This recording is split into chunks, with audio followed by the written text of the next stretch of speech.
നമ്മൾ ഉടമ്പടി ധ്യാനത്തിൻ്റെ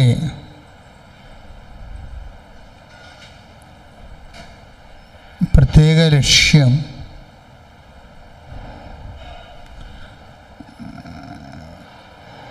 ദൈവത്തോട് നമ്മൾ വിട്ടകലാതെ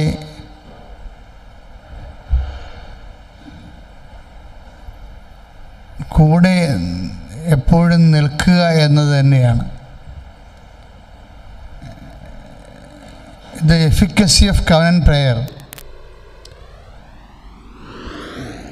ഉടമ്പടി പ്രാർത്ഥനയുടെ ഒരു ശക്തമായ ഫലവും ആശ്രയിച്ചിരിക്കുന്നത് ഉടമ്പടി എടുക്കുന്ന വ്യക്തിയെ എപ്പോഴും അത് ദൈവത്തോട് ഇങ്ങനെ അടുപ്പിച്ച് നിർത്തും.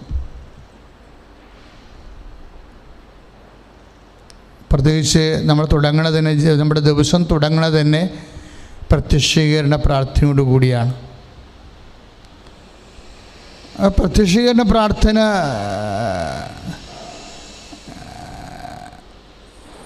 ദൈവ മനസ്സാണ് ശരിക്കും അത്. കാരണം അമ്മയുടെ പ്രത്യക്ഷീകരണം സഭ പഠനവിധേയമാക്കണം. സഭയുടെ വിവേചന അധികാരം ഉപയോഗിച്ചുകൊണ്ട് ദൈവ മനസ്സ് വെളിപ്പെടണം. അതിനാണ് പ്രത്യക്ഷീകരണ പ്രാർത്ഥന. ആ പ്രത്യക്ഷീകരണ പ്രാർത്ഥനയോട് ചേർന്നാണ് പിന്നീട് വചന വായന വരണത്. അത് ഒരു ദിവസം അരമണിക്കൂർ നമ്മൾ ദൈവവചനം വായിക്കണം. അതേതെങ്കിലും ഒരു സമയത്ത് മതി. അപ്പോഴും നമ്മൾ ദൈവത്തോട് അടുത്താണ് നിൽക്കുന്നത്. ഇതിൻ്റെ കൂടെയുള്ളതാണ് പ്രേക്ഷിത പ്രവർത്തനം. പത്രം ഉണ്ടായിരുന്ന സമയത്ത്, ലോക്ക്ഡൗണിന് മുമ്പ് പത്രം നമ്മൾ വാങ്ങിച്ചിട്ട് അമ്മ മാതാവിനെക്കുറിച്ച് അറിയാത്ത ഇടങ്ങളിൽ, പ്രത്യേകിച്ച് കൃപാസനത്തിൽ പ്രത്യക്ഷ അമ്മയെക്കുറിച്ച് അറിയാത്ത ഇടങ്ങളിൽ അത് വിതരണം ചെയ്യും, പ്രാർത്ഥിച്ച്. ആ ഒരു ബോധത്തോട് വിതരണം ചെയ്ത എല്ലാവർക്കും നമ്മൾ ഇന്നുവരെ കേൾക്കാത്ത അടയാളങ്ങളും അത്ഭുതങ്ങളും സംഭവിക്കും. അതിലൂടെ ജനം വീണ്ടും അമ്മയെ അറിഞ്ഞ്, അമ്മയിലൂടെ യേശുവിനെ അറിഞ്ഞ് ദൈവത്തിൻ്റെ മനസ്സ് ലോകത്തിന് വെളിപ്പെട്ടും അതുപോലെ തന്നെ ലോകത്തിന് പ്രയോജനപ്പെട്ടും വരും. അപ്പം ദൈവമായിട്ട് മനുഷ്യർ അറിയാത്തവരറിയും, അറിഞ്ഞവർ ആഴപ്പെടും. അങ്ങനെ അപ്പോഴും ഏതെങ്കിലും സമയത്ത് നമ്മൾ ഇത് വർഷം നമ്മൾ ശുശ്രൂഷ ചെയ്യേണ്ടി വരും. അങ്ങനെ ഉപവിപ്രവർത്തനമുണ്ട്. രോഗികളെ പോയി കാണുക, അതും ഇതിൻ്റെ ഭാഗമായിട്ട് വന്നതാണ്. അപ്പം നമ്മൾ ദൈനംദിന ജീവിതത്തിൽ ഏതെങ്കിലും ഒരു സമയമൊക്കെ ഇത് കണ്ടെത്തി കർത്താവിൻ്റെ വേല ചെയ്യാൻ നമുക്ക് സാധിക്കും. അപ്പം നമ്മൾ ദൈവത്തോട് അടുത്ത് നിൽക്കുക. പിന്നെ രോഗികളെ പോയി സന്ദർശിക്കണം, അല്ലേ? ആ ദൈവസ്നേഹത്തോടെ സന്ദർശിക്കണം. ആ ജോലിയെല്ലാം കഴിഞ്ഞതിന് ശേഷം സന്ധ്യയാകുമ്പോൾ വീണ്ടും ഉടമ്പടി പ്രാർത്ഥനയുണ്ട്. നമ്മൾ ഉടമ്പടി ചെയ്ത വിഷയങ്ങളെ വീണ്ടും ദൈവതിരുസേനയെ പുനഃസമർപ്പണം ചെയ്യുന്ന പ്രാർത്ഥനയാണ് ഉടമ്പടി സന്ധ്യാപ്രാർത്ഥന. അത് കുടുംബ പ്രാർത്ഥന കഴിഞ്ഞാണ് വരേണ്ടത്. അപ്പോൾ ഒരു വ്യക്തിയെ ദൈവത്തോട് അടുപ്പിച്ച് നിർത്തുകയാണ് സ്വാഭാവികമായിട്ടും. അതുകൊണ്ടാണ് ഈ ഉടമ്പടി ഒരു മഹാത്ഭുതം പോലെ ലോകം മുഴുവനിലേക്കും ദൈവത്തിൻ്റെ ഈ കാലത്ത് ഏറ്റവും വലിയ അടയാളങ്ങൾ നടന്നിട്ടുള്ളതെല്ലാം ഉടമ്പടിയിലൂടെയാണ്. പക്ഷേ ഒരു കേവലമായ ഒരു പ്രാർത്ഥനയേക്കാൾ ഉപരി നമ്മുടെ ജീവിതത്തെ വളരെയേറെ പല സ്ഥലങ്ങളിലും തൊട്ട് തലോടി അങ്ങനെ ബന്ധപ്പെട്ട് നിൽക്കുന്ന ഏതെങ്കിലും ഒരു പ്രാർത്ഥനയല്ല ഇത്. ജീവിതം തന്നെ ഇതൊരു ഉടമ്പടി ഒരു ജീവിത ശൈലിയായിട്ടാണ്, ജീവിത രീതി. ഉടമ്പടി ഒരു ജീവിത രീതിയായിട്ടാണ്. അതിന് അഭിഷേകം കിട്ടിക്കഴിഞ്ഞാൽ സ്വാഭാവികമായിട്ടും ജനങ്ങൾക്കത് ലൈറ്റ് വെയിറ്റ് ആവും. ഒരു വിഷയത്തിൽ നമുക്ക് വേണ്ടത് ചില നിസ്സാര കാര്യങ്ങൾ പോലും ചിലർക്ക് വല്ലാത്ത ഭാരമായിരിക്കും. പരിശുദ്ധാത്മാവ് കെട്ടുപോകുന്നതിൻ്റെ ഒരു സൂചനയാണത്. ചിലപ്പോൾ നിസ്സാര കാര്യമായിരിക്കും, ഒരു കസേര എടുത്ത് ഇപ്പുറത്ത് ഇടണമായിരിക്കും. നാളെ പിന്നെ കേട്ടെ, ആരെങ്കിലും പറയട്ടെ, അവരെ കൊണ്ട് എടുപ്പിക്കുക എന്ന് പറഞ്ഞ് ഈ ഇങ്ങനെ നിസ്സാര കാര്യം പോലും നമുക്ക് പാടായിട്ട് വരികയെന്നുണ്ടെങ്കിൽ നിങ്ങൾ അപകട മേഖലയിലാണ്. ശ്രദ്ധിക്കണം. കാര്യം അഭിഷേകത്തിൻ്റെ നിലവാരം എന്ന് പറയണത് ഭയങ്കരമായ പ്രയാസങ്ങളുള്ള കാര്യങ്ങൾ പോലും light weight feather touch power steering എന്ന് പറയും. നമുക്കറിയാമല്ലോ, ഈ വലിയ 5 ടണ്ണിന് കൂടുതലുള്ള 8 ടണ്ണൊക്കെ ഉള്ള ലോറികളൊക്കെ പാലത്തിലിങ്ങനെ എൽക്കട്ടൊക്കെ വളക്കണത് പണ്ട് മെക്കാനിക്കൽ സ്റ്റിയറിങ്ങിൽ ആ ഡ്രൈവറിൻ്റെ 18 മസിലും തെളിഞ്ഞ് അവൻ വെട്ടി വിയർത്താണ് ആ ലോറി തിരിച്ചെടുക്കുന്നത്. ഈ കാര്യം മെക്കാനിക്കൽ സ്റ്റിയറിംഗ് ആയതുകൊണ്ട്. ഇപ്പോൾ പവർ സ്റ്റിയറിംഗ് ആയത് കാരണം ചുമ്മാ ഒരു വിരലിലാണ് ഇവൻ ചെയ്യണത് ഈ സംഭവം. ഇതുപോലെ ജീവിതത്തിൻ്റെ എല്ലാ കാര്യങ്ങളും നമുക്ക് പവർ സ്റ്റിയറിങ്ങിൽ ചെയ്യാൻ പറ്റും. അതിനാണ് അഭിഷേക വിധിപ്രകാരം എന്ന് പറയണത്. അതിൻ്റെ അഭിഷേകം കിട്ടിയാൽ തീർച്ചയായിട്ടും ഇത് ലൈറ്റ് വെയ്റ്റായിട്ട് ചെയ്യാൻ പറ്റും. കാര്യം എനിക്ക് ഒരു നേഴ്സിനറിയാം, അവർ 3 കുഞ്ഞുങ്ങളെ പ്രസവിച്ചു. കൃപാസനത്തിൽ വന്നതിന് ശേഷമാണ്, ആദ്യം കൃപാസനത്തിൽ വരുമ്പോൾ ഒരു കുഞ്ഞേ ഉണ്ടായിരുന്നുള്ളൂ. പിന്നെ അവർക്കപ്പോൾ ഉണ്ടായിരുന്ന ജോലി നഷ്ടപ്പെട്ടു. അപ്പോൾ ഒരു കുഞ്ഞുള്ളത്, ആ കുഞ്ഞിന് ഓട്ടിസവും പോലെയുള്ള ഒരു രോഗമാണ്. അതിനിടയ്ക്ക് അവളുടെ ഭർത്താവിൻ്റെ ജോലിയും നഷ്ടപ്പെട്ടു. സ്വന്തം ജോലി നഷ്ടപ്പെട്ടു, ഭർത്താവിൻ്റെ ജോലി നഷ്ടപ്പെട്ടു, പെര പണി തുടങ്ങിയിട്ടില്ല, മാറി താമസിക്കേണ്ട അത്യാവശ്യമാണ്, അനിയൻ്റെ കല്യാണം കഴിഞ്ഞു. ഇപ്പോൾ ഭർത്താവ് ജോലി നഷ്ടപ്പെടുത്തി നാട്ടിൽ വന്നു. പക്ഷേ ഇവർ ഇങ്ങനെയൊക്കെ ഉണ്ടെങ്കിൽ ഇവിടെ കുലുക്കമില്ല ഇവർക്ക്. അന്ന് ദമ്പതി ധ്യാനമാണ്. എന്നെ തൈക്കാട്ടുശ്ശേരി വന്ന് കണ്ട ശേഷം ഇവിടെ ആൾ വരും. അപ്പം ഞാൻ ഉച്ച കഴിയുമ്പോൾ ഇവിടെ വരും, ആരാധന നടത്തിയ ശേഷം വീണ്ടും കണ്ട് പ്രാർത്ഥിച്ച് കാര്യം പറഞ്ഞിട്ട് പോകും. അപ്പോൾ ഞാനിങ്ങനെ ഓർക്കുകയായിരുന്നു, ഇവരുടെ ലൈഫ് നോക്കാനാണെങ്കിൽ ഇപ്പോഴവർക്ക് 3 കുഞ്ഞുങ്ങളും, ഭർത്താവിന് ജോലിയും, അവർക്ക് ഗവൺമെൻറ് ജോലിയും, അവരുടെ വീടും പണി തീർന്ന്. ഒരു കാര്യം. അപ്പം നമ്മൾ ഓർക്കും എന്തെങ്കിലും സംഭവിച്ചു കഴിയുമ്പോൾ ചിലരാണെങ്കിൽ ഓർക്കും എല്ലാം തീർന്നേന്ന് വിചാരിക്കും എല്ലാം. പക്ഷെ ഇവരുടെ പ്രശ്നം വെച്ച് കഴിഞ്ഞാൽ ഇവരാണ് പണ്ട് എന്നോട് ഈ വിഷയം, ഈ ശുശ്രൂഷയെ ഞാൻ പണ്ട് പറഞ്ഞിട്ടുണ്ട്. കാര്യം അതിനുശേഷം അവർക്ക് സംഭവിച്ച വിഷയങ്ങൾ, ഞാനിപ്പോൾ സംസാരിക്കാൻ പോകുന്ന വിഷയം, നമ്മളെങ്ങനെ ദൈവവുമായിട്ട് ഇൻടാക്റ്റായിട്ട് നിൽക്കുന്നു എന്നുള്ളതാണ് വിഷയം. എന്ത് നമുക്ക് സംഭവിക്കുന്നു എന്നുള്ളതല്ല. നമ്മൾക്ക് എന്ത് സംഭവിക്കാം. ഈ ഭൂമിയിൽ ഇപ്പോൾ എന്തെല്ലാമാണ് സംഭവിച്ചുകൊണ്ടിരിക്കുന്നത്. ഇപ്പോൾ ലോക്ക്ഡൗൺ തന്നെ നീട്ടുമ്പോൾ എന്തുമാത്രം മനുഷ്യരാണ് ജോലിയില്ലാതെ വീടുകളിലിരിക്കുന്നത്. ജോലിയില്ലാതെ വീടുകളിലിരുന്ന് തനിയെ ഇരുന്ന് മൊബൈലും കണ്ട് നീലച്ചിത്രങ്ങളും കണ്ട് സമയം കളയണ കുറേ ആൾക്കാരുണ്ട്. മിക്കവാറും താഴത്തെ നിലയിലൊന്നും കാണത്തില്ല. അര ഗ്ലാസ് ബിയറും മേടിച്ച് മുകളിൽ ഇരുന്നിട്ട് നീലച്ചിത്രം കാണുന്നവരുടെ എണ്ണം കൂടുതലാണെന്ന്. ഈ കക്ഷികൾ ഒരിക്കൽ പോലും ബൈബിളെടുത്ത് വായിക്കുകയോ ജപമാല ചെല്ലുകയോ ചെയ്യത്തില്ല. ചെയ്യണമെന്നല്ല പറയണത്, നിങ്ങൾ ചെയ്യുകയേ വേണ്ട. നിങ്ങൾ ചെയ്തിട്ട് ദൈവത്തിന് കഞ്ഞി വെക്കേണ്ട ആവശ്യമില്ല. പക്ഷേ ഒരു കാര്യം നിങ്ങൾ മനസ്സിലാക്കണം, ഇതിനൊരു അഭിഷേകമുണ്ട്. അഭിഷേകത്തിന് കർത്താവ് പല വാക്കുകളാണ് ഉപയോഗിച്ചിരിക്കുന്നത്. ചില സമയത്ത് ഈശോ പറയും, എൻ്റെ പിതാവിനാൽ ആകർഷിക്കപ്പെടാതെ ആർക്കും എൻ്റെ അടുത്ത് വരാനാവില്ല.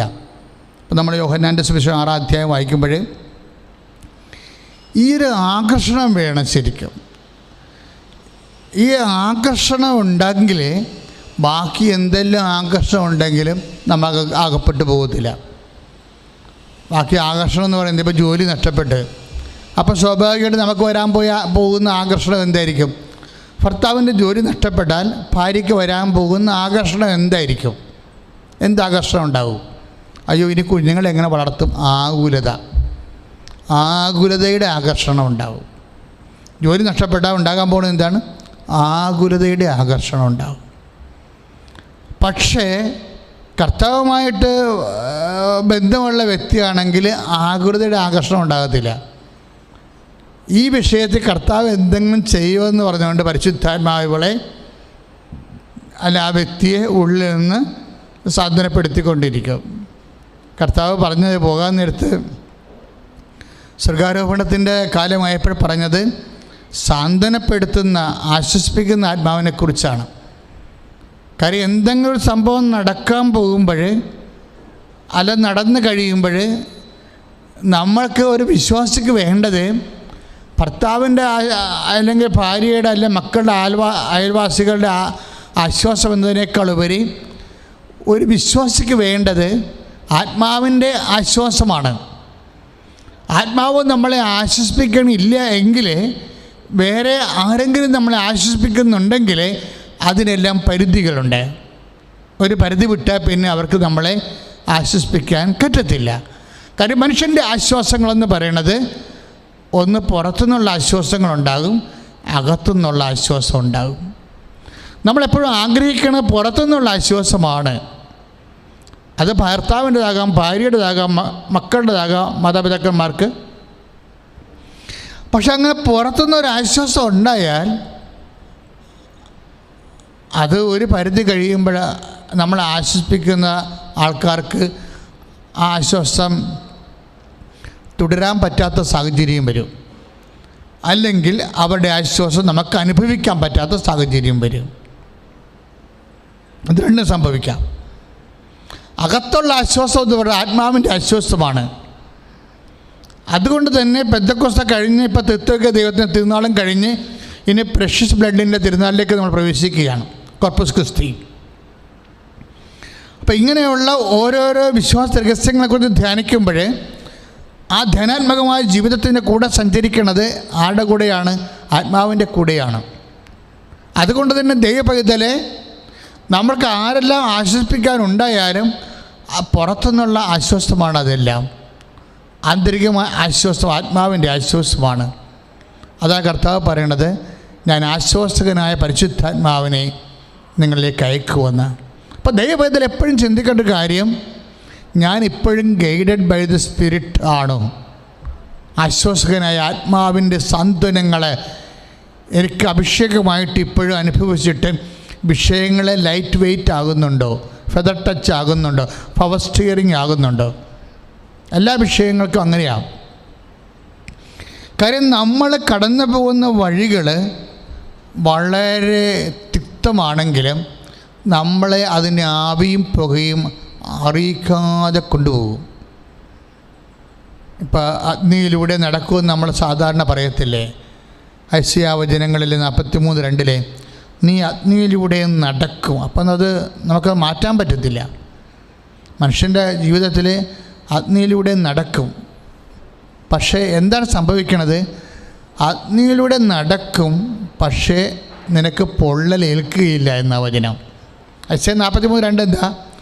അഗ്നിയിലൂടെ നടക്കും, പക്ഷേ നിനക്ക് പൊള്ളൽ ഏൽക്കുകയില്ല.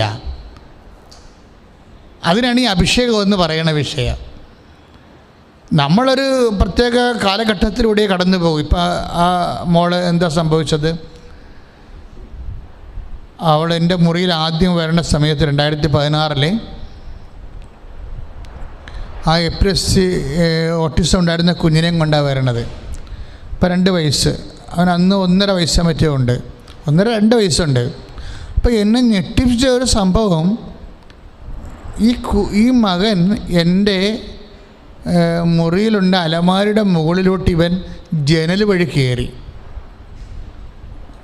അപ്പോൾ അവർ 50% ഓട്ടിസം ഉള്ളത്, സംസാരിക്കുകയൊക്കെ ചെയ്യും കൊച്ച്. പക്ഷെ അതിന് പിടിച്ചാൽ നിൽക്കത്തില്ല, കൊതറി പാഞ്ഞ് മിന്നൽ പോലെ നടക്കും. നമുക്ക് കൺട്രോൾ ചെയ്യും. ഇപ്പം കൊച്ചിന് എന്തെങ്കിലും സംഭവിക്കുന്നതൊക്കെ തോന്നിപ്പോകും. പക്ഷേ കൊച്ചിനെയും കൊണ്ട് ഇവൾ ലൈറ്റ് വെയിറ്റ് ആയിട്ടാണ് ജീവിക്കണത്. അല്ലാതെ എൻ്റെ മുഖത്ത് വരുമ്പോൾ അവൾ ചിരിക്കുകയാണ് ചെയ്യണത്. അച്ഛൻ ഇത് കണ്ടാന്ന് പറയും. പക്ഷേ എന്നാലും മുഖത്തെ ചിരി മായത്തില്ല. അതെന്ത് സംഭവിച്ചു കഴിഞ്ഞാൽ ഭയങ്കര പ്രേയറുള്ള ആളാണ്, പ്രാർത്ഥനയുള്ള ആളാണ്. അഗ്നിയിലൂടെ നടക്കുകയാണ്. ഒരു മിന്നൽ പോലെ പായണ ഒരു പയ്യനെയും കൊണ്ട്, ഒരു ഒട്ടിസം വായിച്ച കൊച്ചിനെയും കൊണ്ട് നടക്കുകയാണ്. പക്ഷേ അവൾക്കത് ഫീൽ ചെയ്യണില്ല. അഥവാ ആ വിഷയം അവിടെ ഉള്ളിലുള്ള സാന്ത്വനിപ്പിക്കുന്ന പരിശുദ്ധാത്മാവ് പറഞ്ഞുകൊണ്ടിരിക്കുന്നത് ഇതാണ്: ദൈവപൈതലെ. ബൈബിളിൽ ഏറ്റവും ശക്തമായൊരു വാക്കാണ് ദൈവപൈതൽ. നമ്മളുണ്ടാക്കിയൊന്നുമല്ല, ലൂക്കാസ് സുവിശേഷൻ ഉണ്ടാക്കിയതാണ് ഈ വാക്ക്. സഭയിലുള്ള എല്ലാവരും ദൈവപൈതലാണ്, തെയോഫിലസ്, ദൈവത്തിൻ്റെ ഫീലിയ അല്ല ഫീലൂസ്, ദൈവ പൈതൽ. അപ്പം ദൈവ പൈതലിനെ സംബന്ധിച്ചിടത്തോളം അവൻ ദൈവ പൈതലാകണത് എങ്ങനെയാണ്? ദൈവാത്മാവിനാൽ നയിക്കപ്പെടുന്നവർ ദൈവത്തിൻ്റെ പൈതലാണ്. ആദിമ സഭയുടെ അവസ്ഥ അതാണ്.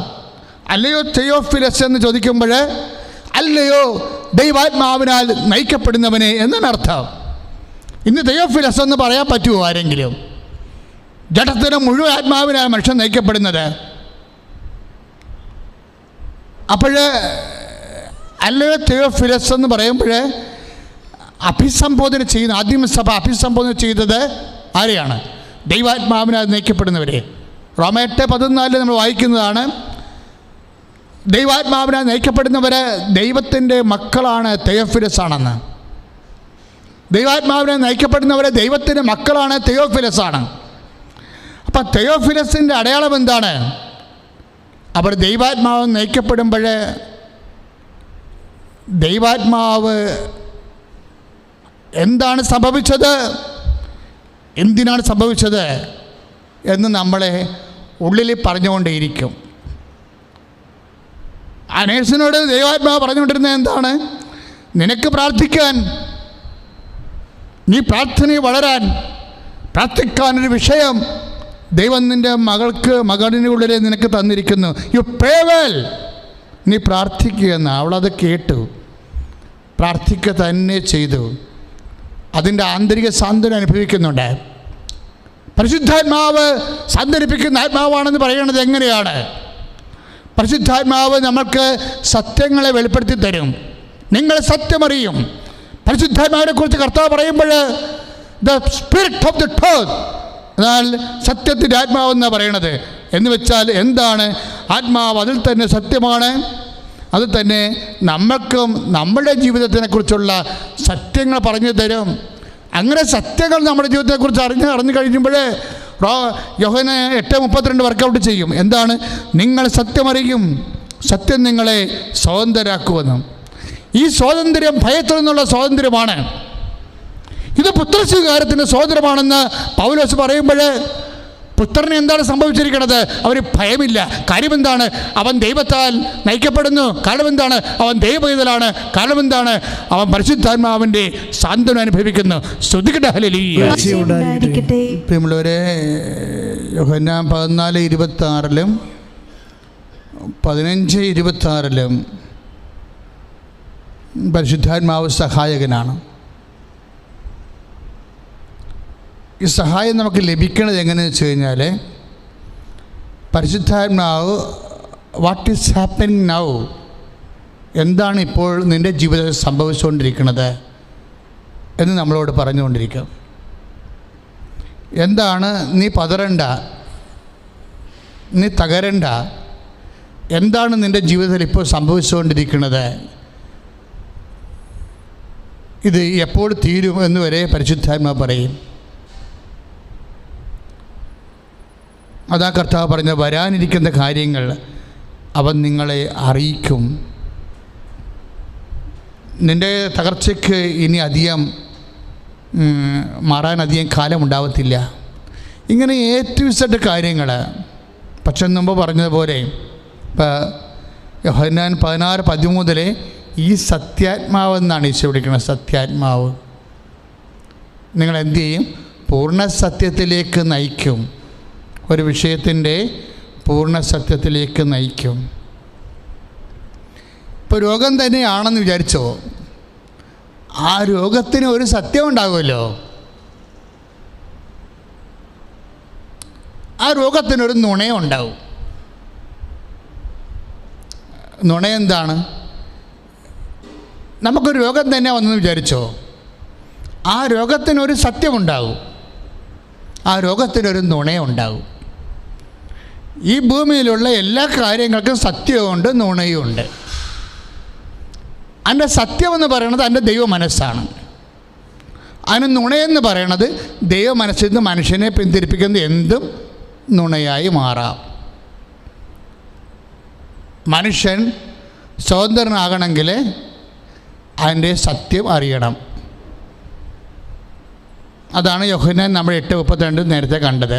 മനുഷ്യൻ സ്വതന്ത്രനാകണമെങ്കിൽ അതിൻ്റെ സത്യം അറിയണം. സത്യം ആർക്ക് അറിയാം? സത്യം സത്യാത്മാവിനറിയാം. അതുകൊണ്ടാണ് സത്യം നമുക്ക് ഭാഗിക സത്യം അറിഞ്ഞാൽ പറ്റത്തില്ല. സത്യം അറിയുമ്പോൾ അത് പൂർണ്ണമായ സത്യമായിരിക്കണം. ഒരു വിഷയത്തിൻ്റെ പൂർണ്ണമായ സത്യം അത് ആത്മാവ് അറിയുമ്പോൾ നമ്മളെ സാന്ത്വനപ്പെടുത്തിക്കൊണ്ടാണ് അറിയിക്കുന്നത്, അഥവാ നമ്മളെ സഹായിക്കുന്നത്. അതാണ് 16-13 വായിച്ചത് നമ്മൾ യോഹന്നാൻ്റെ സുവിശേഷത്തിൽ. എന്താണ്? ഈ സത്യാത്മാവ് നിങ്ങളെ പൂർണ്ണ സത്യത്തിലേക്ക് നയിക്കും. എല്ലാ വിഷയങ്ങൾക്കും അതിൻ്റെ ഭാഗികമായ സത്യമുണ്ട്, പൂർണ്ണ സത്യമുണ്ട്, സീറോ സത്യമുണ്ട്. ഈ സീറോ സത്യത്തെയാണ് നമ്മൾ നുണയെന്ന് പറയുന്നത്. അതായത് വി കാൺ സർവൈവ് വിത്തൗട്ട് സ്പിരിറ്റ്. നമുക്ക് സർവൈവ് ചെയ്യാൻ പറ്റത്തില്ല. നീ ഒരു ക്രിസ്തുവിശ്വാസിയായി, ദൈവ പൈതലായി നിലനിൽക്കാൻ ആഗ്രഹിക്കുന്നുണ്ടെങ്കിൽ വി കാൺ സർവൈവ് വിത്തൗട്ട് സ്പിരിറ്റ്. ആത്മാവില്ലാതെ, ആന്തരിക അഭിഷേകമില്ലാതെ, സത്യമറിയാതെ നമുക്ക് സർവൈവ് ചെയ്യാൻ പറ്റത്തില്ല. പ്രാർത്ഥിക്കുക. കർത്താവായ ദൈവമേ, ആത്മാവിനാൽ എന്നെ അഭിഷേകം ചെയ്യണമേ. ആത്മാവിനാൽ എന്നെ അഭിഷേകം ചെയ്യണമേ. എന്നിൽ സംഭവിക്കുന്ന ഓരോ കാര്യങ്ങള്, അതിന്റെ ദൈവ മനസ്സ്, അതിന്റെ സത്യം, അതിന്റെ പൂർണ്ണ സത്യം എനിക്ക് വെളിപ്പെടുത്തി നൽകുന്നതിന് എന്നെ പുനരഭിഷേകം ചെയ്യണം. സ്തുതിക്കട്ടെ. Hallelujah, hallelujah, hallelujah. കരങ്ങൾ ഉയർത്തിക്കൊണ്ട് സ്തുതിക്കട്ടെ. യേശുവേ നന്ദി. കർത്താവേ സ്തോത്രം. ദൈവമേ കർത്താവേ, ആത്മാവിൽ ഞങ്ങളെ അഭിഷേകം ചെയ്യണമേ. ദൈവാത്മാവിനെ ഞങ്ങളെ ശക്തിപ്പെടുത്തണമേ. കരങ്ങൾ ഉയർത്തി സ്തുതിക്കട്ടെ. Hallelujah, hallelujah, hallelujah, hallelujah, hallelujah.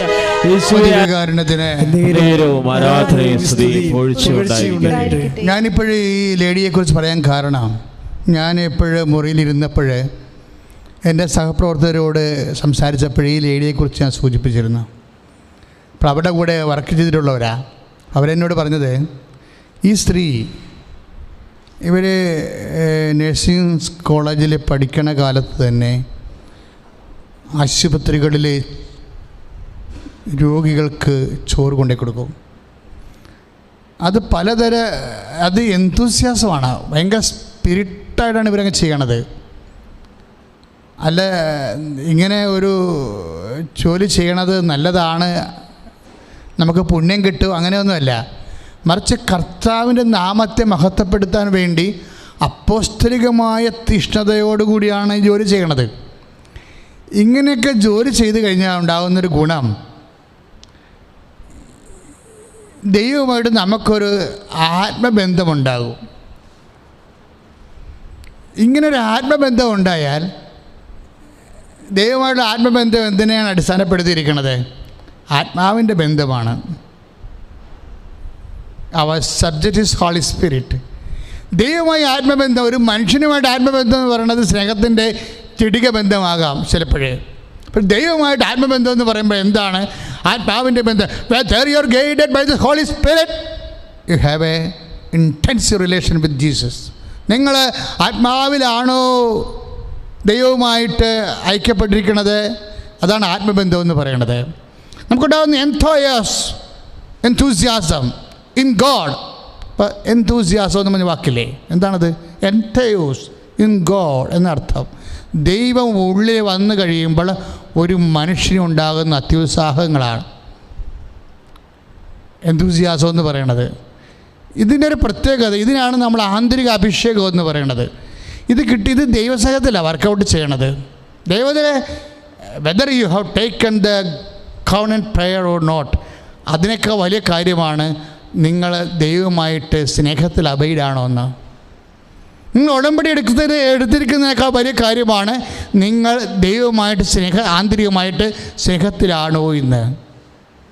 കാര്യം എല്ലാത്തിൻ്റെ ലക്ഷ്യം പൗലോസ് പറയും 1 കൊരിന്ത്യർ 14:1 സ്നേഹമായിരിക്കട്ടെ നിങ്ങളുടെ ലക്ഷ്യം. പ്രാർത്ഥിക്കുക, കർത്താവായ ദൈവമേ, എൻ്റെ ജീവിതത്തിൻ്റെ എല്ലാ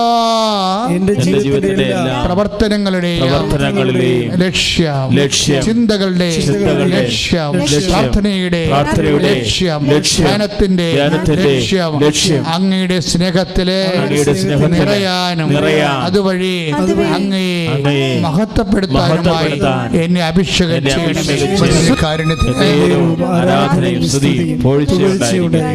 അപ്പോൾ എന്തൂസിയാസം അഥവാ ആന്തരികമായ ആത്മീയ ഉത്സാഹം, അത് ദൈവ പൈതലിൻ്റെ ഒരു മുഖമുദ്രയാണ്. അപ്പോൾ ഇവർ പണ്ട് മുതലേ അത് കീപ്പ് ചെയ്യുന്നതാണ്, കല്യാണത്തിന് മുമ്പ് തന്നെ. ഞാനങ്ങനെ പറയാൻ കാരണം ഇവിടെ ഒരു ദൈവ പൈതലിൻ്റെ 10 കൊല്ലത്തെ സ്പാൻ ഓഫ് ലൈഫ്, അല്ലെങ്കിൽ 15 കൊല്ലം, അതെ 15 കൊല്ലത്തെ സ്പാൻ ഓഫ് ലൈഫ് വിലയിരുത്തുമ്പോൾ ഇവർക്ക് പണ്ട് ജോലി ഇല്ലാഞ്ഞൊരു കാലം, ജസ്റ്റ് നേഴ്സിംഗായിട്ട് പഠിച്ചുകൊണ്ട് നടക്കുന്ന ഒരു കാലം. ആ കാലം മുതൽ ഇന്ന് 3 കല്യാണം കഴിച്ച് 3 കുഞ്ഞുങ്ങളെ പെറ്റൊരു വീട്ടിൽ ഗവൺമെൻറ് ജോലിയുമായിട്ട് താമസിക്കുന്ന ആ കാലം വരെ ഉണ്ടായിട്ടുള്ള ഓരോ ഘട്ടങ്ങളാണ് ഞാൻ ഓർക്കുന്നത്. ഒരു ദിവസം ഇവരെന്നെ പെട്ടെന്ന്, ഞാൻ സന്ധ്യജപമാല എല്ലിക്കൊണ്ടിരിക്കുന്ന സമയത്ത് പെട്ടെന്ന് ഇവരെന്നെ വിളിച്ചതിൻ്റെ കാരണം അവർക്ക് ഭയങ്കരമായ, അതെപ്പോഴും ഞാൻ ഓർക്കും, ഇടയ്ക്ക് ഞാൻ ധ്യാനത്തിൽ പറഞ്ഞിട്ടുണ്ടത്. കാര്യം ഇപ്പം നിങ്ങളിപ്പോൾ ഈ ഉടമ്പടി എടുത്തിരിക്കുന്ന പുതിയ ശ്രോതാക്കളായതുകൊണ്ടാണ് ഞാനിപ്പോൾ വീണ്ടും അത് ആവർത്തിക്കാൻ കാരണം. അവരെന്നെ വിളിച്ചിട്ട്, അപ്പോൾ ഞാൻ എൻ്റെ പള്ളിയിൽ ജപമാല ചൊല്ലിക്കൊണ്ടിരിക്കുകയാണ്, സന്ധ്യയ്ക്ക് അങ്ങോട്ടും ഇങ്ങോട്ടും നടന്ന് ചൊല്ലിക്കൊണ്ടിരിക്കുകയാണ്. പെട്ടെന്ന് ഇവരെ ഞാൻ ഫോണെടുത്ത്. അന്ന് ഇത്രയും തിരക്കൊന്നുമുള്ള കാലമല്ല ഫോൺ. ഇപ്പോൾ ഇന്ന് നമുക്ക് 800 ഫോൺ 600 ഫോണൊക്കെയാണ് ഒരു ദിവസം വരണത്. അപ്പോൾ 5-10 ഫോൺ നമ്മൾ ഉപയോഗിക്കുന്നുണ്ട് ഇപ്പോഴേ. 5 പേരെ ഈ ലോക്ക്ഡൗണിന് പോലും ഇവിടെ ഇരുത്തിയിരിക്കുകയാണ് ഫുൾ ടൈമേഴ്സായിട്ട്. രാത്രി ഒരാളെ വെച്ചിട്ടുണ്ട്. അപ്പം അന്ന് അത്രയും തിരക്ക് നമുക്കില്ല. അപ്പോൾ ഞാൻ ഫോൺ എടുത്ത ഉടനെ എൻ്റെ പറഞ്ഞു, എൻ്റെ അച്ഛാ ഞാൻ മടുത്തെന്ന് പറഞ്ഞു. അപ്പോൾ മടുത്തെന്ന് പറഞ്ഞു കഴിഞ്ഞാൽ നെഗറ്റീവായിട്ട് പറഞ്ഞതല്ല, അവർ ഹോസ്പിറ്റലിലെ ഡ്യൂട്ടിയും കഴിഞ്ഞ് വന്നപ്പോഴേ അവരുടെ ഈ ഓട്ടിസം ബാധിച്ച മകൻ ഇങ്ങനെ മരിക്കണ പോലെ ഇങ്ങനെ തളർന്ന് വീട്ടിൽ കിടക്കുക. അവനടുത്ത് ചെന്ന് ചോദിച്ചിട്ട് അവന് ഇങ്ങനെ ഏക മാത്രമേ ചെയ്യുന്നുള്ളൂ, എന്താണ് സംഭവിച്ചതെന്ന് അറിയത്തില്ല. ഇവളാണെങ്കിൽ സന്ധ്യക്കാണ് കയറി വരുന്നത്. പക്ഷേ സന്ധ്യക്ക് കയറി വരുമ്പോൾ കുടുംബത്തിൻ്റെ സിറ്റുവേഷൻസ് ഇതാണ്. അപ്പോൾ ഉടനെ ഇത് കണ്ട ഉടനെ ഇവരെന്താ ചെയ്തത്? ഇവർ ജസ്റ്റ് എന്നെ വിളിക്കുകയാണ് ചെയ്തത്. ഞാൻ എപ്പോഴും ഓർക്കും, ആ ഒരു കൊച്ചിൻ്റെ ഒരു അവസ്ഥ കണ്ടാൽ ഉടനെ എന്നെ വിളിക്കേണ്ട കാര്യമില്ല. അതെന്താണെന്ന് തിരക്കി അതിൻ്റെ ഒരു മറുകൃതി കണ്ടുപിടിച്ചിട്ടാണ് എന്നെ വിളിക്കേണ്ടത്. പക്ഷേ ഇതാണ് പ്രശ്നമായി. അപ്പോൾ തന്നെ അവർ വിളിക്കാൻ തോന്നി. എന്ന് വെച്ച് കഴിഞ്ഞാൽ അവരെ അറിയേണ്ടത് എൻ്റെ ഒരു അഭിപ്രായമല്ല, കർത്താവ് എന്താണ് ഈ വിഷയം കൊണ്ട് ഉദ്ദേശിക്കുന്നത്, അതാണ് പ്രശ്നം. ഈ കാലങ്ങളിലൊക്കെ മനുഷ്യന്മാർ ജീവിക്കുന്നവർ ഉള്ളവർക്കെല്ലാം ഉണ്ട്, ഇല്ലാത്തവർക്കൊന്നും ഇല്ലെന്ന് പറഞ്ഞുള്ള അവസ്ഥയാണ്. പ്രത്യേകിച്ച് ഈ ദൈവികമായ കാര്യത്തിൽ ചിലർ എല്ലാ കാര്യങ്ങളിലും ഇല അനങ്ങിയാൽ പോലും ദൈവഹിതം എന്താണ്, ദൈവത്തിൻ്റെ മനസ്സെന്താണെന്ന് ചോദിക്കും. അപ്പം അങ്ങനെ ദൈവത്തിൻ്റെ മനസ്സെന്താണെന്ന് അറിയണമെന്ന് ആഗ്രഹമുള്ളവർക്ക് പഞ്ഞമില്ല. അവർക്ക് ദൈവത്തെ ലഭിക്കുന്നുണ്ട്. എന്താ സംഭവിച്ചതെന്ന് വെച്ച് കഴിഞ്ഞാൽ എന്നോട് പറഞ്ഞത്, അച്ഛാ ഈ ക്വസ്റ്റ്യൻ എന്താ സംഭവിച്ചു കഴിഞ്ഞാൽ എൻ്റെ അമ്മായിയപ്പൻ ഇന്ന് കണ്ണിന് അസുഖമുള്ള ആൾ, ഈ കണ്ണിൻ്റെ അസുഖം കഴിഞ്ഞ് വന്നിട്ട് ഇന്ന് വന്ന് കൊച്ചിയെ കിടക്കുകയാണ്.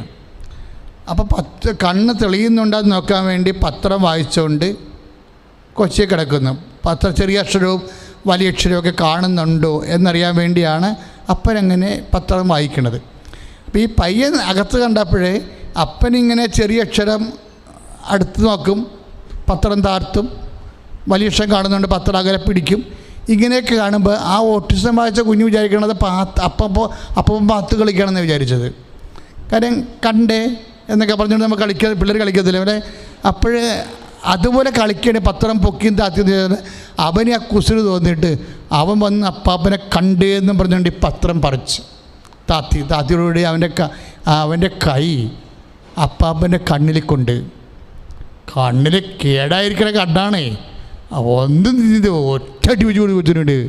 അറിഞ്ഞുകൊണ്ട് അടിച്ചതല്ല, അപ്പോഴത്തെ അവസ്ഥയിൽ അടിച്ചു പോയി. കൊച്ച് ആട്ടിക്കൊണ്ട്, വലിയ മനുഷ്യൻ്റെ അടിയല്ലേ, ആട്ടിക്കൊണ്ട് കൊച്ച് വീണുപോയി.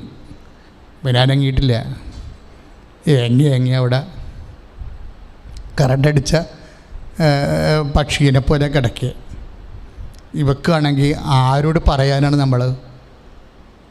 ആശുപത്രിയിൽ നിന്നാണെങ്കിൽ നിന്നാണ് ഭക്ഷണം കഴിച്ചാണ് അവിടെ ഉച്ചയൊക്കെ കാര്യം ഡ്യൂട്ടിയുടെ സമയമാണെങ്കിൽ ഒന്നും ചെയ്യാൻ പറ്റത്തില്ല. പല നേഴ്സുമാരും 5 മിനിറ്റ് കൊണ്ട് നിന്ന് തിന്നിക്കാണ് തീരണത് ഭക്ഷണം കഴിക്കുന്നത്. അപ്പോഴേ ആരോടും ഒന്നും പറയാൻ പറ്റില്ല. കൊച്ചിനെ ആശിപ്പിക്കുമ്പോൾ ഇവളാകപ്പാടെ ഇങ്ങനെ തേങ്ങി. എന്താണ് അവൾക്ക് സംഭവിച്ചതെന്ന് എന്നോട് ചോദിച്ചു. What is happen to me, എന്താണ് ഇങ്ങനെ സംഭവിക്കണമെന്ന് വെച്ചാൽ നമ്മളെ പ്രൊട്ടക്റ്റ് ചെയ്താണ് പ്രെയർ ചെയ്ത് പോകണത്. ഇങ്ങനെ അവിചാരിതമായിട്ട് എന്തുകൊണ്ടാണ് ഈ തകർച്ച വരണമെന്ന് എന്നോട് ചോദിച്ചു. അപ്പോൾ ഞാൻ പറഞ്ഞു, മോളെ നീ ഒരു വിശ്വാസ പ്രമാണം ചെല്ലാൻ പറഞ്ഞു. വിശ്വാസ പ്രമാണം ചൊല്ലി. എപ്പോഴും നമ്മൾ ശ്രദ്ധിക്കേണ്ടത്, ഈ നമുക്ക് ഇഷ്യൂസ് ഉണ്ടാകണ സമയത്ത്, ഇപ്പോൾ പെരക്ക് തീ പിടിക്കണ സമയത്ത് നമ്മളെ ഫയർ എഞ്ചിൻ്റെ നമ്പർ നോക്കിയെടുക്കരുത്. ഇതൊക്കെ നമുക്ക് ഒരു വിധം അറിഞ്ഞിരിക്കണം.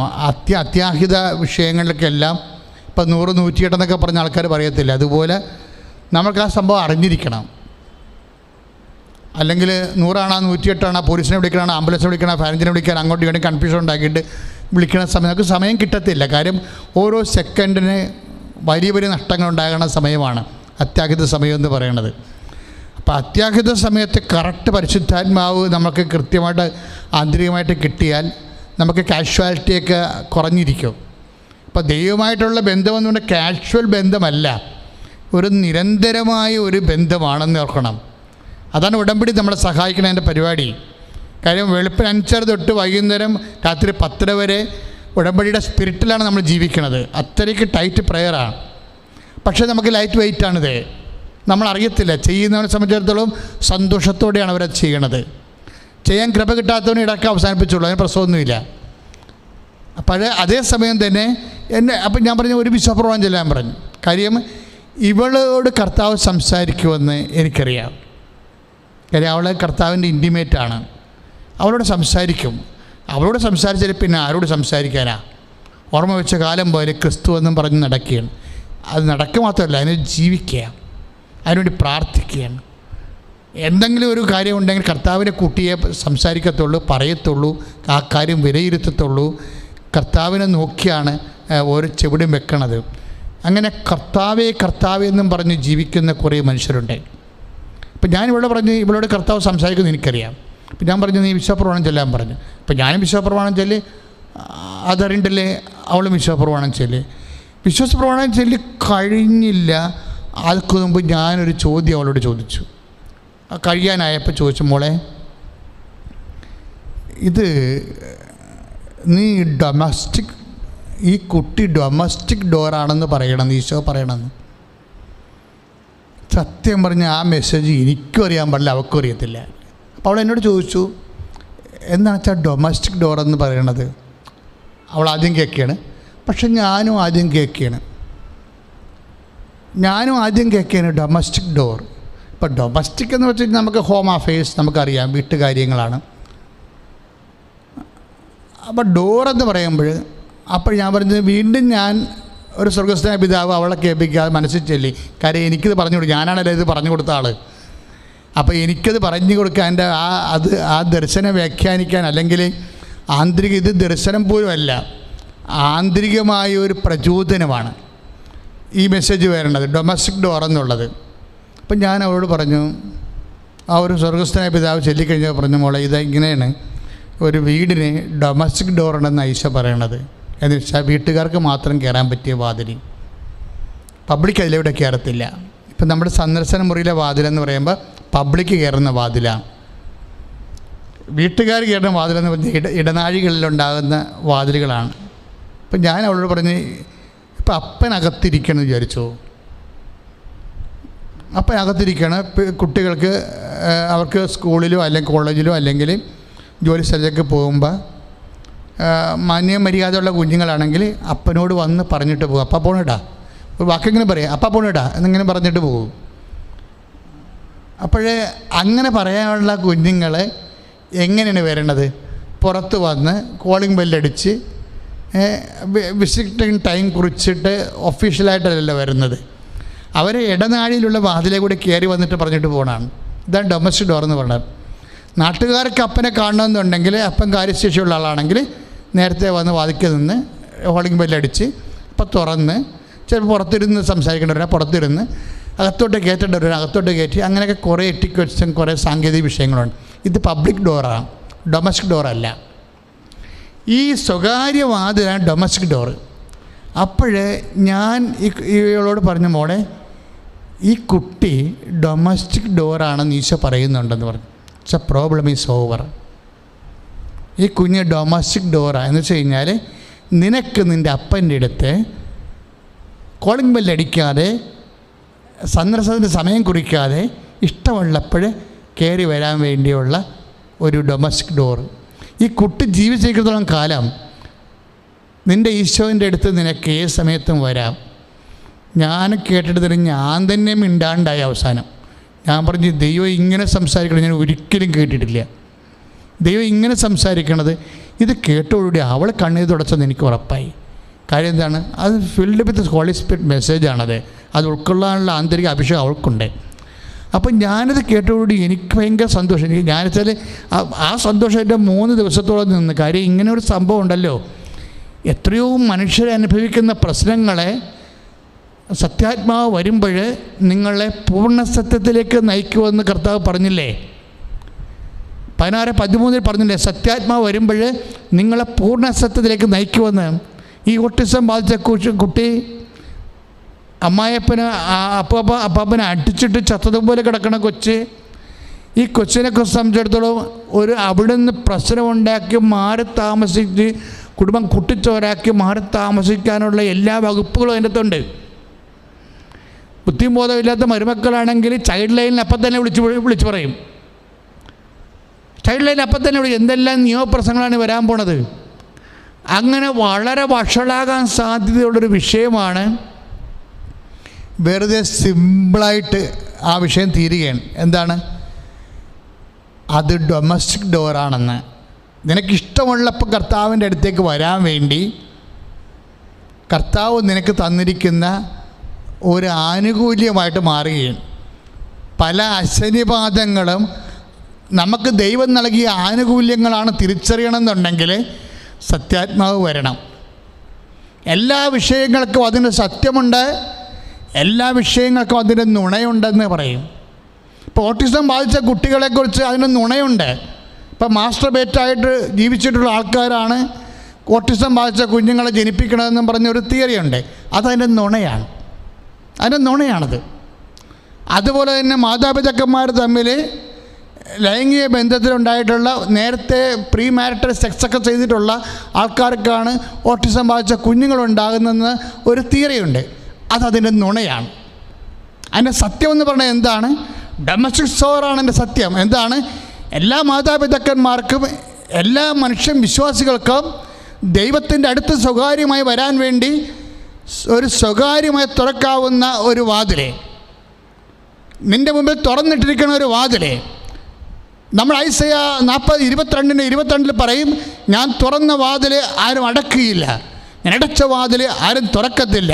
ആർക്കും അടക്കാൻ പറ്റാത്തൊരു വാതിൽ ദൈവപൈതലെ ഒരു ഡിസ്കൈസ്ഡ് ബ്ലെസ്സിങ്ങിന് ഡിസ്കൈസായിട്ട് നിൻ്റെ ജീവിതത്തിൽ ഉണ്ടെങ്കിൽ നീ അത് വിവേചിക്കണത്, നിനക്കത് വിവേചിച്ച് തരണത് ദൈവത്തിൻ്റെ അതിൻ്റെ സത്യം പറയണത്, നിന്നെ സ്വതന്ത്രമാക്കണത് ദൈവത്തിൻ്റെ സത്യാത്മാവാണ്. സത്യാത്മാവ് വരുമ്പോൾ നിന്നെ പൂർണ്ണസത്തേക്ക് നയിക്കുമെങ്കിൽ ആ സത്യാത്മാവ് തന്നെയാണ് നിന്നെ സാന്ത്വനപ്പെടുത്തുന്നത്. ആ സത്യാത്മാവ് തന്നെയാണ് ഇവിടെ സഹനമുണ്ടെങ്കിൽ ആ സഹനത്തിന് സാന്ത്വനമുണ്ടെന്നാണ് കർത്താവിൻ്റെ പരിശുദ്ധാത്മാവിൻ്റെ വാഗ്ദാനം നൽകുന്നത്. സഹനം മാത്രമല്ല, കർത്താവിന്റെ നാമത്തിൽ സാന്ത്വനമുണ്ട്. ദൈവവേദന ആ സാന്ത്വനം അന്വേഷിക്കാതെ, ആ സാന്ത്വനം നേടാതെ നിന്റെ സകലത്തിന് വേറെ ഉത്തരവാദി. അതിന് പലതരത്തിലുള്ള എൻ്റെ പാപകാരണങ്ങളാണ്, പൂർവികരുടെ പാപങ്ങളാണെന്നൊക്കെ പറയുന്ന വ്യാജ പ്രബോധനങ്ങളെ തിരസ്കരിച്ചുകൊണ്ട് ദൈവത്തിൻ്റെ മനസ്സറിയാൻ, സത്യത്തിൻ്റെ സാന്ത്വനത്തിൻ്റെ ആത്മാവിനാൽ അഭിഷിക്തരാകാൻ പ്രാർത്ഥിക്കട്ടെ. സ്തുതിക്കട്ടെ. ഹല്ലേലൂയ.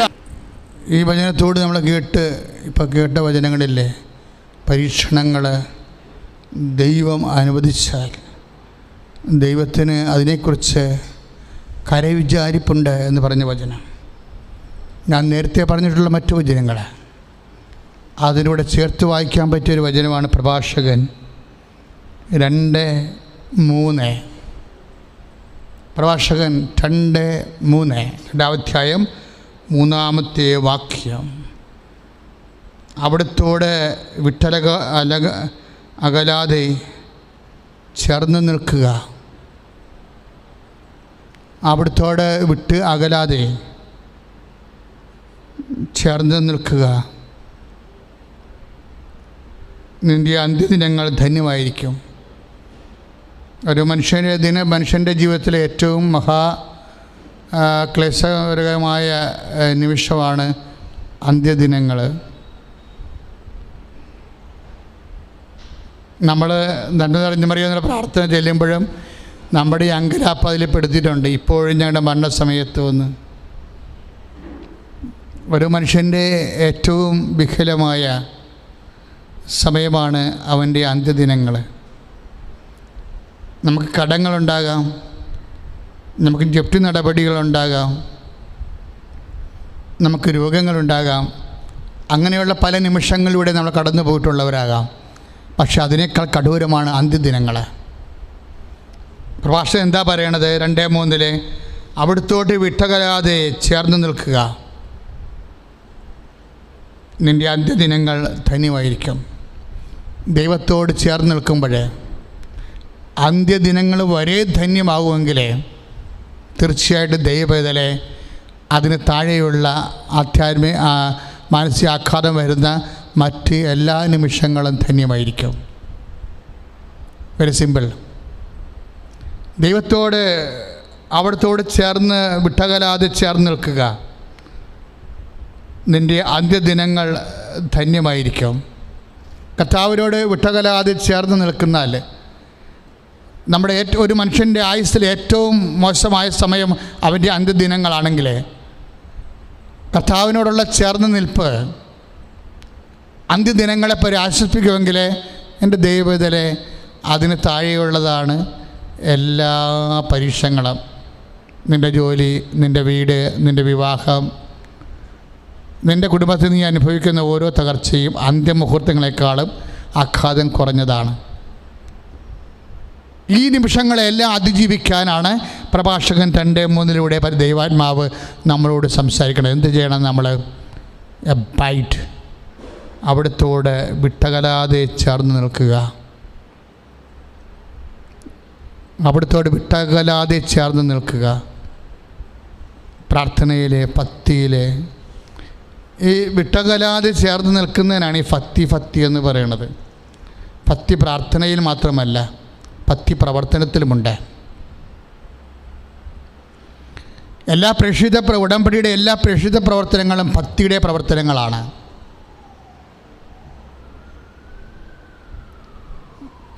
എല്ലാ പ്രാർത്ഥനകളും പലപ്പോഴും ഭക്തി എന്ന് പറയുമ്പോഴും നമ്മുടെ പ്രാർത്ഥനയ്ക്ക് മാത്രമാണ് ഭക്തിയോട് പ്രാർത്ഥിക്കുക, ഭക്തിയോടെ ആചാരങ്ങൾ അനുഷ്ഠിക്കുക, അങ്ങനെയുള്ള അനുഷ്ഠാന ക്രിയകൾക്കാണ് ഭക്തി ചേർത്ത് പറയുന്നത്. പക്ഷെ ക്രിസ്ത്യൻ ഡിവോഷൻ അങ്ങനെയല്ല.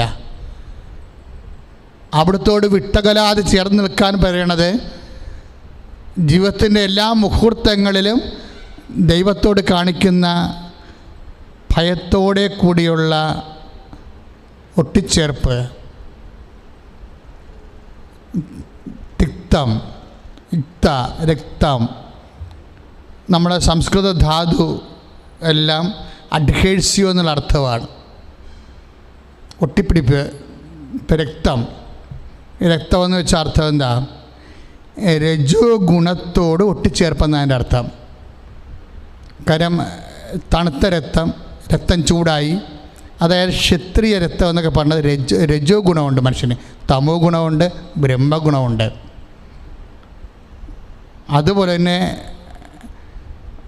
നീതിക്ക് വേണ്ടിയുള്ള പോരാട്ടമുള്ളവർക്ക് രജോ ഗുണങ്ങളാണ് കൂടുതൽ, പ്രത്യേകിച്ച് ഫൈറ്റേഴ്സിന്. അതിന് രക്തമാണ്. രക്തം തണുത്താൽ അവൻ്റെ വീരശൂരത്വം കുറയും. അതാണ് പട്ടാളക്കാരെയൊക്കെ യൂത്തായി കഴിഞ്ഞാൽ പിന്നെ കാലാൾ ആയിട്ട് ആർമിയായിട്ടുള്ള ആൾക്കാരൊക്കെ പറഞ്ഞു വിടാൻ കാര്യം എന്താ? ഞാൻ യൂത്തിനെ എടുക്കത്തുള്ളൂ. അതുപോലെ രക്തം രജോ ഗുണത്തോട് ഒട്ടിച്ചേർപ്പ്.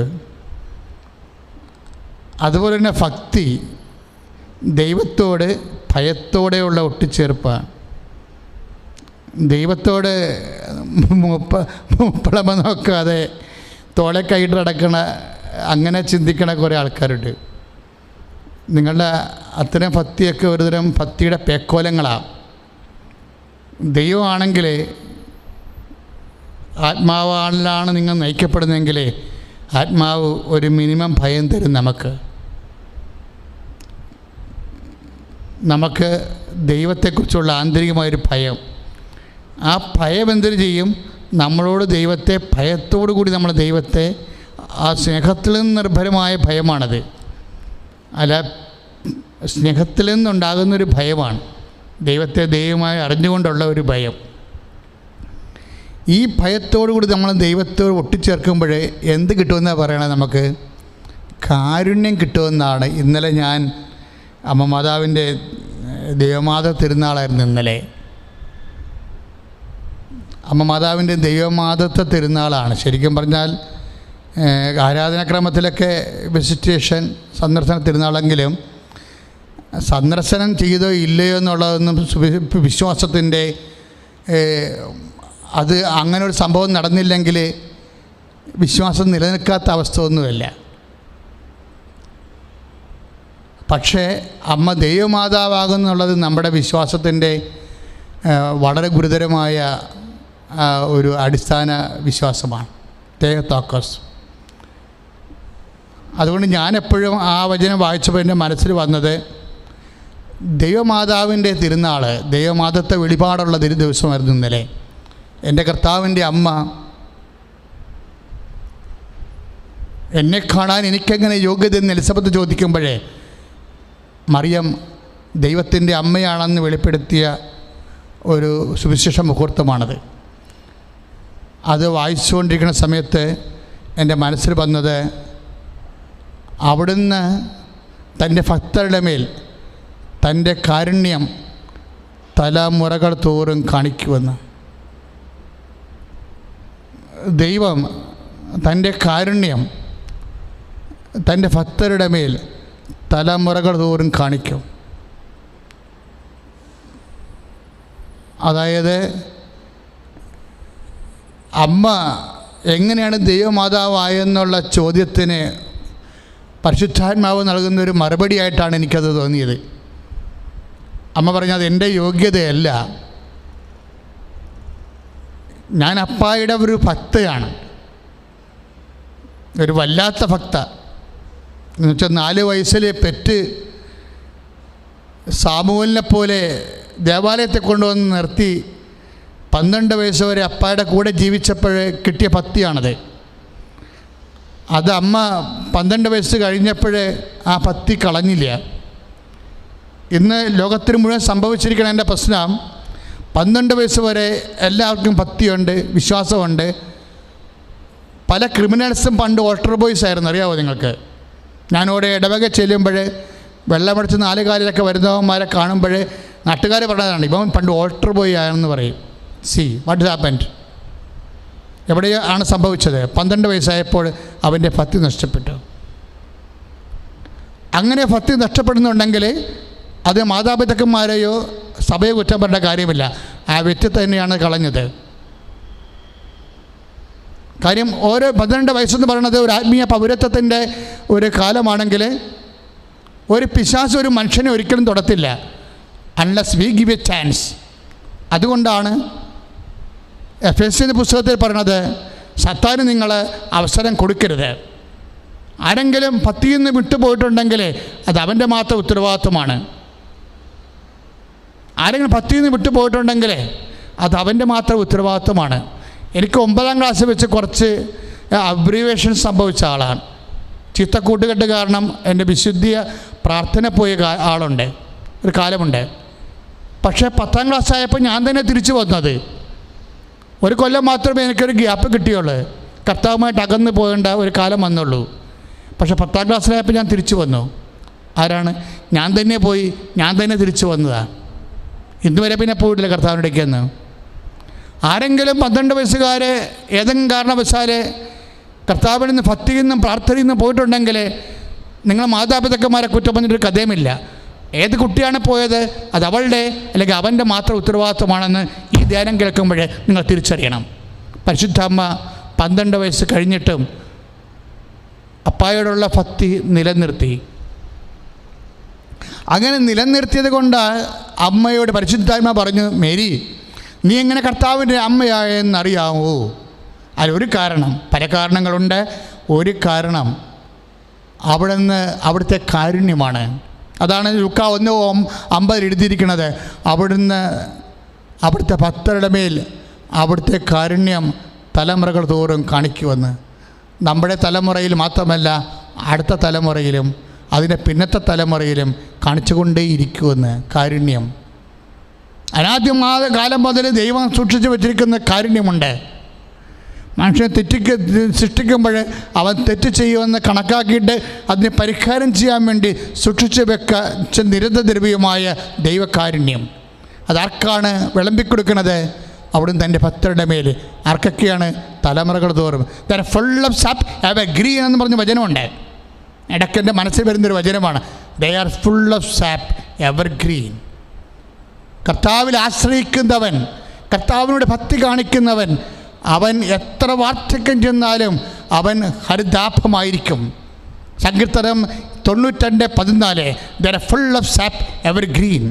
അതായത് അവൻ എത്ര പ്രായം ചെന്നാലും. കഴിഞ്ഞ ദിവസങ്ങളിൽ ഞാൻ ധ്യാനം നടത്തിയപ്പോൾ എൻ്റെ മനസ്സിൽ ഒരു കുർബാന ചൊല്ലിയപ്പോൾ എൻ്റെ മനസ്സിൽ വാക്ക് വന്നു. സഭയിൽ 2 ഡിസ്പ്യൂട്ട് വന്നിട്ടുണ്ട്. യുവാക്കന്മാർ നാളെയാണെന്ന് പറയും, നാളത്തെ വാഗ്ദാനമാണ് യുവാക്കന്മാരെന്ന് പറയും. അപ്പോൾ ഒരു വിഭാഗം പറയും യുവാക്കന്മാർ നാളത്തെ വാഗ്ദാനമല്ല, ഇന്നത്തെ സഭയാണെന്ന് പറയും. ഇത് ഞാൻ ധ്യാനിച്ചപ്പോൾ എൻ്റെ മനസ്സിൽ പറഞ്ഞത്, യുവാക്കന്മാർ ആരാണെന്ന് ചോദിച്ചു. എപ്പോഴെങ്കിലും ഒരു മനുഷ്യന് പ്രക്രിയേഷന് വേണ്ടി, ഉൽപ്പാദനത്തിന് വേണ്ടി അവൻ്റെ അവയവങ്ങൾ സജ്ജമായാൽ ഉടനെ അവൻ യുവാവാകുമോ? നോൺസെൻസ്. അവൻ്റെ അവയവങ്ങൾ പ്രത്യുൽപാദനത്തിന് വേണ്ടി റെഡിയായി കഴിയുമ്പോഴാണോ അവൻ യൗവനക്കാരനാകണത്, യുവതിയാകണത്? ബൈബിളിൽ അല്ല. എന്നാണ് നിനക്ക് കർത്താവിനെ കൊടുക്കാൻ കഴിയണത്? എന്നാണ് നിനക്ക് കർത്താവിനെ പ്രത്യുൽപാദിപ്പിക്കാൻ കഴിയണത്? എന്നാണ് നിനക്ക് കൃപ പ്രത്യുൽപാദിപ്പിക്കാൻ കഴിയണത്? ദാറ്റ് ഈസ്, ആ സമയത്താണ് നീ യുവാവോ യുവതിയോ ആകണത്. എവർഗ്രീൻ എന്ന് പറയുമ്പോൾ അവൻ കർത്താവിൻ്റെ ദാസൻ ആജ്ഞരിക്ക് നട്ടിരിക്കുന്ന മരങ്ങൾ പോലെയാണ്, അവർ നിത്യഹരിതമാണെന്ന് പറയുമ്പോൾ 84 വയസ്സിൽ യൂത്തായിരിക്കാൻ കഴിയുമെന്ന് എൻ്റെ അർത്ഥം. ദൈവത്തിലെ നീ ഭക്തയാണെങ്കിൽ, നീ ഭക്തനാണെങ്കിൽ നിനക്ക് 90 വയസ്സായാലും നിനക്ക് വാർദ്ധക്യം ബാധിക്കത്തില്ല. നീ യൂത്തായിരിക്കും. കർത്താവിനെ കൊടുക്കാൻ കഴിയുന്നുണ്ടോ? കൃപ ആർജിക്കാൻ കഴിയുന്നുണ്ടോ? കൃപ തിരിച്ചു കൊടുക്കാൻ കഴിയുന്നുണ്ടോ? ദൈവത്തെങ്കിലേക്ക് മനുഷ്യരെ വളർത്താനും മാതൃകയാക്കാനും നിനക്ക് കഴിയുന്നുണ്ടോ? You are youth in your 90s. നിൻ്റെ 90കളിലും നീ കർത്താവിൻ്റെ നാമത്തിൽ കർത്താവിൻ്റെ യൗവനക്കാരനാണ്, യൗവനക്കാരിയാണ്. ദൈവത്തിലെ ആത്മീയ മേഖലയിലെ അതൊരു ജഡികമായ വിഷയമല്ല. ആത്മീയ മേഖലയിലെ അത് ആത്മീയമായ വിഷയം തന്നെയാണ്. എത്ര പ്രായമായാലും മദർ തെരേസയും ജോൺ പോളുമൊക്കെ അവരുടെ 90കളിലൊക്കെയാണ്, അല്ലെങ്കിൽ അവർ 87കളിലൊക്കെയാണ് അവർ യൂത്തിനെ പോലെ കർത്താവിനെ കൊടുത്തുകൊണ്ടിരുന്നത്. അവർ പ്രായം ചെയ്യുന്ന ആൾക്കാരാണ്, കണ്ടു കഴിഞ്ഞാൽ മനസ്സിലാകും. പക്ഷേ അവിടെ വായിന്ന് വരുന്ന വചനങ്ങളിലെല്ലാം എത്രയോ മനുഷ്യരാണ് ആത്മാവിൽ വീണ്ടും ജനിച്ചത്. They are youth in there old age. അതെന്താണ്? ഭക്തിയാണ്. അവിടുത്തോട് ചേർന്ന് നിൽക്കുക, അവിടുത്തോട് വിട്ടകലാതെ ചേർന്ന് നിൽക്കുക. നിൻ്റെ അന്ത്യദിനങ്ങൾ ധന്യമായിരിക്കും. വരുന്ന ദുരിതങ്ങളെല്ലാം സ്വീകരിക്കുക. എന്തൊരു വചനം! ഞെരുക്കുന്ന ദൗർഭാഗ്യങ്ങളിലെ ശാന്തത കൈവടിയരുത്. പ്രഭാഷകൻ 2:5. എന്തെന്നാൽ സ്വർണം അഗ്നിയെ ശുദ്ധി ചെയ്യപ്പെടുന്നു, സഹനത്തിൻ്റെ തീച്ചൂളയിൽ കർത്താവിന് സ്വീകാര്യമായ മനുഷ്യരും. കർത്താവിന് അതാ പ്രഭാഷകൻ 5-6 വചനം 2:5. അപ്പം സഹനത്തിൻ്റെ തീച്ചൂളയിൽ മനുഷ്യരെ ശോധന ചെയ്യപ്പെടുന്നു. ആരാണ്? കർത്താവിന് സ്വീകാര്യരായ മനുഷ്യരെ. ഇതാണ് ഒരു സത്യം. നമുക്ക് സഹനം വരുമ്പോൾ നമ്മുടെ കയ്യിരിപ്പ് കൊണ്ടാണ്, പൂർവികരുടെ ദോഷം കൊണ്ടാണെന്നല്ല, അത് നുണയാണ്. സത്യാത്മാവ് വരുമ്പോൾ നിങ്ങളെ പൂർണ്ണ സത്യത്തിലേക്ക് നയിക്കുമെന്ന് 16-13 പറഞ്ഞെങ്കിൽ സഹനത്തിലെ തീച്ചുളയിൽ മെരിക്കപ്പെടുന്നത് ശുദ്ധി ചെയ്യപ്പെടുന്നത് ആരാണ്? സഹനത്തിൻ്റെ തീച്ചുളയിൽ കർത്താവിന്. എന്തെന്നാൽ സ്വർണം അഗ്നിയിൽ ശുദ്ധി ചെയ്യപ്പെടുന്നു. പ്രഭാഷകൻ 2:5. അതുപോലെ തന്നെ സഹനത്തിൻ്റെ തീച്ചുളയിൽ കർത്താവിന് സ്വീകാര്യരായ മനുഷ്യരും. നിനക്ക് സഹനമുണ്ടോ? അത് കർത്താവിന് നാമത്തിലാണോ നീ എടുക്കണത്? നീ ആരാണ്? കർത്താവിന് സ്വീകാര്യനായ മനുഷ്യൻ. അതാണതിൻ്റെ സത്യം. അതാണ് സത്യാത്മാവ് ഇപ്പോൾ നിനക്ക് വെളിപ്പെടുത്തുന്നത്. അതാണ് നിനക്ക് സാന്ത്വനം നൽകുന്നത്. അതാണ് നിനക്ക് സ്വാതന്ത്ര്യം നൽകുന്നത്. നീ സത്യം പറയുകയും സത്യം നിങ്ങളെ സ്വതന്ത്രമാക്കുകയും ചെയ്യുമ്പോൾ, സഹനത്തിൻ്റെ അർത്ഥമറിയുമ്പോൾ നമുക്ക് ഭയത്തിൽ നിന്നും നിരാശയിൽ നിന്നും ഉത്കണ്ഠകളിൽ നിന്നും സ്വാതന്ത്ര്യം പ്രാപിക്കട്ടെ. ശ്രുതികട്ടെ. Hallelujah, hallelujah, hallelujah, hallelujah, hallelujah, hallelujah. കരങ്ങൾ ഉയർത്തിക്കൊണ്ട് സ്തുതിക്കട്ടെ. Hallelujah, hallelujah. കർത്താവേ, ഞങ്ങളുടെ പ്രായത്തിൻ്റെ ഏത് സാഹചര്യത്തിലും കർത്താവിന് നൽകാനുള്ള കൃപാഭിഷേകം പ്രബോധനത്തിലൂടെ, ദിവ്യകാരുണ്യ ആരാധനയിലൂടെ ലോകത്തെ ശുശ്രൂഷയിലായിരിക്കുന്ന ഓരോ മക്കൾക്കും നൽകുന്നതിന് നന്ദി പറയുന്നു കർത്താവേ.